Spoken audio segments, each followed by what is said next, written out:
Assalamualaikum warahmatullahi wabarakatuh. Perkenalkan, nama saya Khaira Stefani Putri dengan NIM 24070111134 dari kelas TPK A. Jadi, hari ini saya akan menjelaskan tentang proses pembuatan NaOH dengan proses diafragma. Nah, sebelum kita lanjut ke dalam prosesnya, kita perlu tahu nih karakteristik dari NaOH itu seperti apa. Mungkin walau udah biasa kita pakai di lab nih NaOH untuk menyesuaikan pH atau untuk cooking. Nah, kita perlu tahu karakteristiknya seperti apa. Yang pertama yaitu NaOH itu bersifat sangat-sangat basah. Artinya dia memiliki pH yang tinggi yaitu sekitar 14. Lalu selanjutnya NaOH itu bersifat higroskopis. Artinya dia dapat menyerap kelembapan atau menyerap air dengan sangat mudah.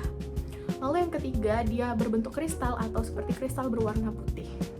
Lalu yang keempat, dia bersifat korosif, yaitu dapat merusak jaringan organik dan korosif terhadap beberapa logam. Jadi itu mungkin secara singkat apa aja sih karakteristik dari NaOH yang akan kita bahas.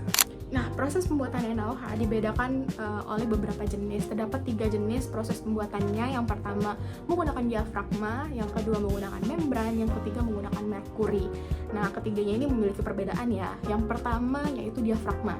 Sesuai namanya, proses pembuatan NaOH menggunakan diafragma ini yaitu menggunakan elektrolisis yang antara katoda dan anodanya itu dipisahkan oleh sebuah diafragma.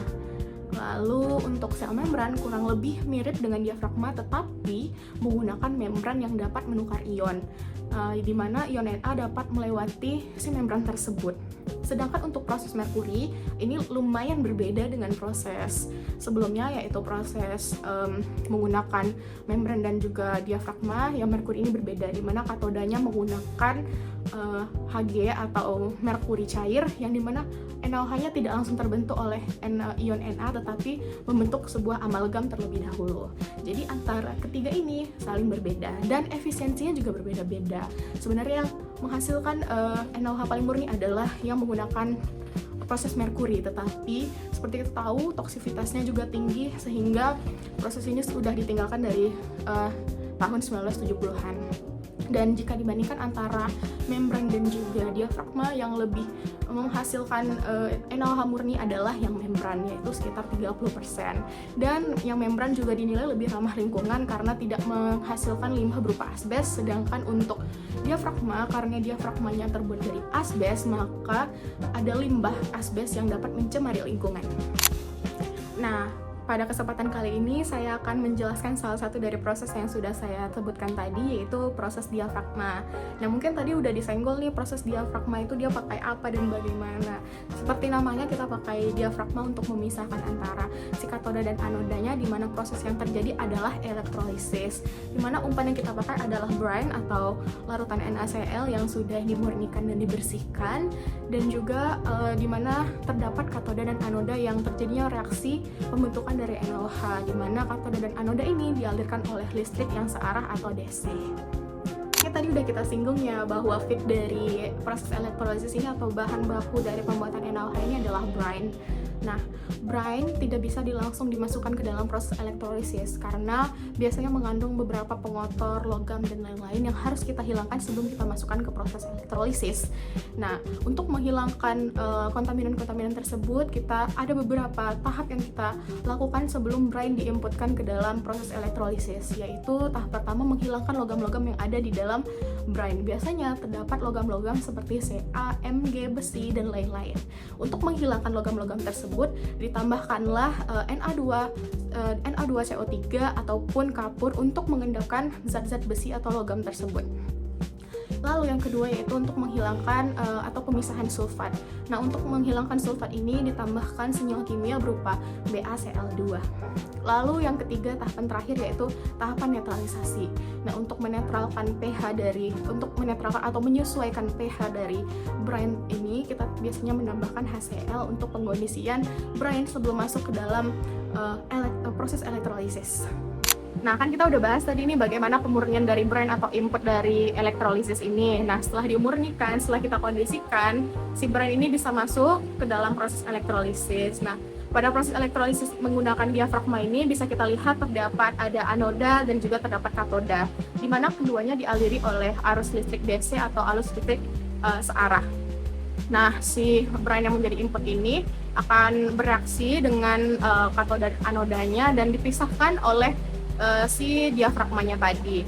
Atau bisa kita lihat di anoda itu level brine-nya itu lebih tinggi dibandingkan level brine yang ada di katoda, di mana ini berfungsi agar brine dari anoda itu merembes dan tidak terjadi aliran balik dari katoda.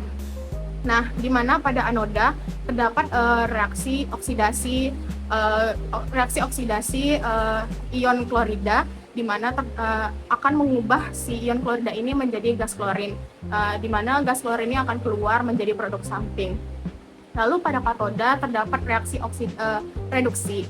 Nah, reaksi reduksi ini akan mereduksi air dan menghasilkan gas hidrogen yang akan lepas sebagai produk samping seperti gas klorin tadi, dan juga menghasilkan ion hidroksida. Nah, ion hidroksida inilah yang akan bereaksi dengan ion Na+ dan membentuk NaOH.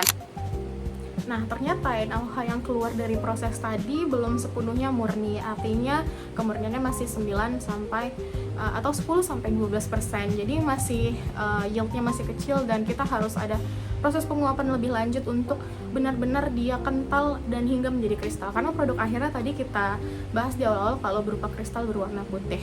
Nah, ada beberapa proses penguapan atau evaporasi yang bertahap untuk benar-benar memaksimalkan proses penguapan dari NaOH ini. Yang pertama yaitu penguapan secara Kastner, di mana pada penguapan ini terdapat banyak cup-cup atau untuk memaksimalkan efisiensi dan menghindari terjadinya buih-buih pada proses penguapan.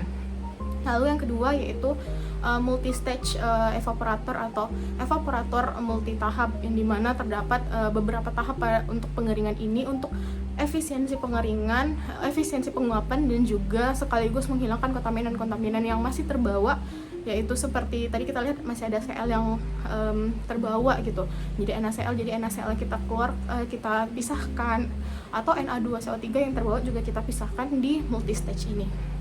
Lalu selanjutnya kita masuk ke dalam proses masih evaporasi atau evaporasi vakum. Di sini digunakan superheat dengan suhu 140 derajat Celcius yang sangat panas. Dimana di sini dia konsentrasinya udah mulai tinggi atau setengah atau 50%. Dan ternyata belum sampai di sini prosesnya, masih ada pengeringan akhir yaitu evaporasi akhir. Nah, evaporasi akhir ini suhunya sangat-sangat tinggi, dari 500 sampai 600 derajat Celcius, benar-benar panas dan kontak langsung dengan panas. Akhirnya si NaOH yang kental tadi, yang 50% tadi, berubah menjadi kristal putih yang biasa kita gunakan di laboratorium.